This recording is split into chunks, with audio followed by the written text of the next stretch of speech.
sidaas daraaddeed waxaa muhiim ah inaanan qofna laga ogolaan dhaliil dalka wax lagu duminayo inaanan ogolaan dhaliil ujeeddo gaar ah leh oo lagu fushanayo dana khaas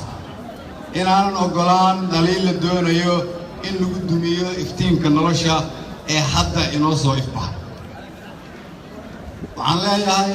dadka Soomaaliyeed meel walba ay joogaan Soomaaliya hore ayay u socotaa gadaalna u noqon mayso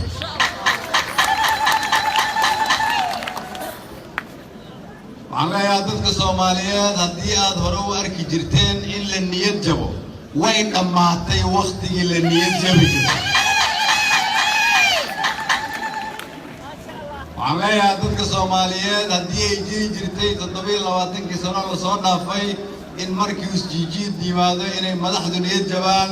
madaxda idin hortaagan ma aha kuwa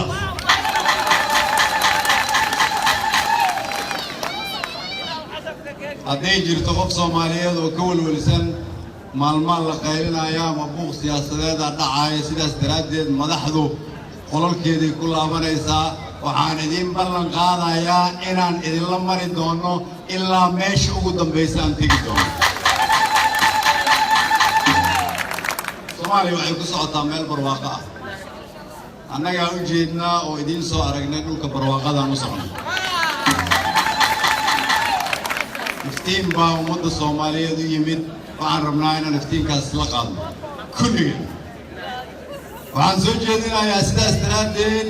fikir xumada in lagu bedelo inaan gacmaha isqabsano inaan u aragno in nabadda iyo dawladnimadu ay qof kasta ay dani ugu jirto inaan meel uga soo wada jeesano shacab iyo dawladba qofka doonaya inuu dumiyo wax yar oo inoo dhismay inaan qofkaan dooranno oo madaxda inoo ah oo madaxweynaheenna iyo gudoomiyaheenna ay ugu horeeyaan iyo wasiiradeenna inaan siino fursad ay dalka wax ugu qabtaan